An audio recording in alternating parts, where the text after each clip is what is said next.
Meet the 1983 Triumph T140 TSX. It was produced in Triumph's Meriden factory in Great Britain from 1982 to 1983, just before Triumph closed its doors in 1983.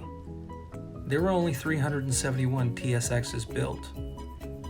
100 stayed in Great Britain, 200 were exported to the United States, and the rest of the world fought over the remaining 71.